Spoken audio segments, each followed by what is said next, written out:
What's going on, folks? Ted from Immersion here, and I have a interesting topic for a video for you today.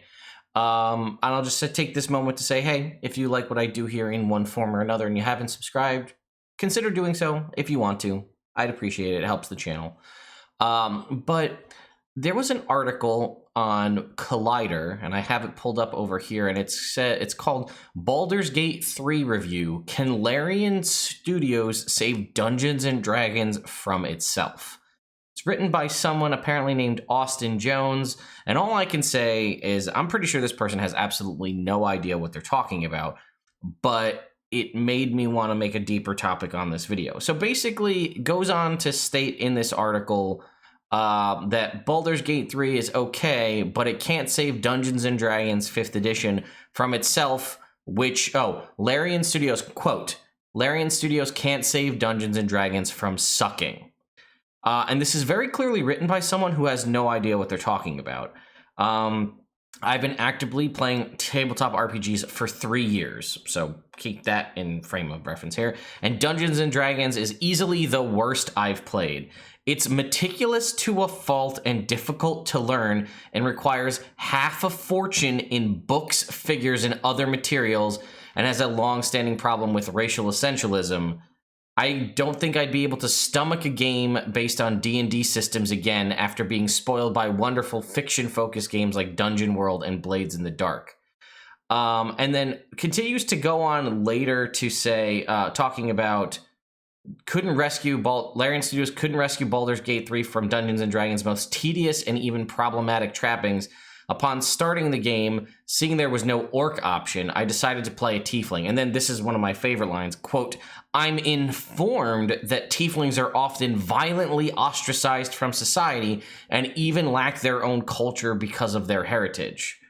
So, first of all, I mean, D&D does not require half a fortune. Sorry, my pup's scratching in the background here. Half a fortune in books, figures, and so on. We all know that's not true. Probably doesn't even know that the basic rules exist out there that you can use to just play for free. And I wouldn't call it meticulous and difficult to learn to a fault, especially 5th edition.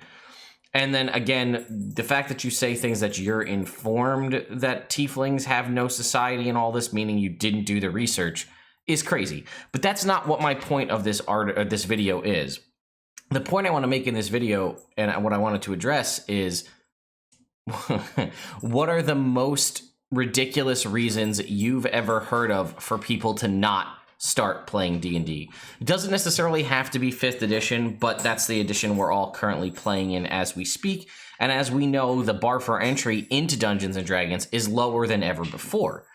So this particular person in this article thinks it's not worth getting into and it's not worth playing because it costs a ton of money and the game's extremely difficult and mechanical to a fault, which, again, I think I would agree, and I'm assuming most of you would as well, is not the case. So what is the most interesting or funny or weird reason you've heard people say, I can't play Dungeons & Dragons because X? I'll give you another example. A friend of mine who I play with every Tuesday when we stream on Twitch works at a coffee shop, and his one of the people that he works with came in and was just like, yeah, I don't think I could ever play Dungeons & Dragons. And my friend goes, well, why do you feel like that? And he goes, because I hear you can't win.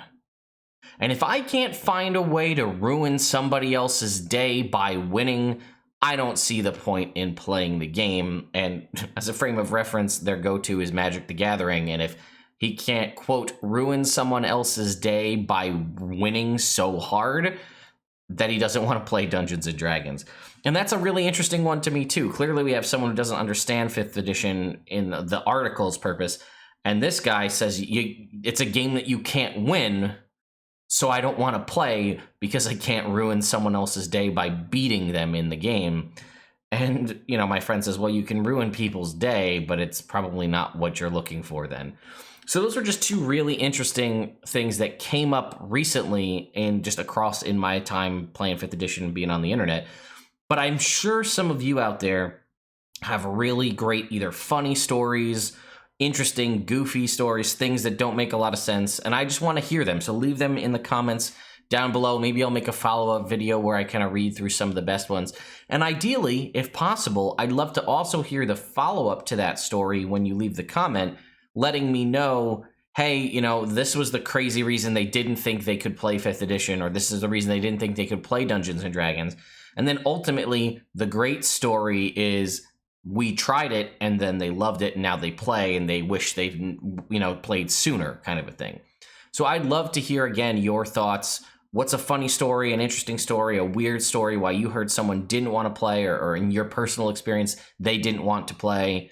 And then again, hopefully the great story that, oh, it's not that hard. It's actually pretty fun. And then they did go out and play. Again, different style video than we typically make here, but it's something I've been thinking about for a while. And you guys always like when I branch out and try different kinds of content. So I thought, what the hell? So anyway, let me know in the comments down below, and I will see you all next time.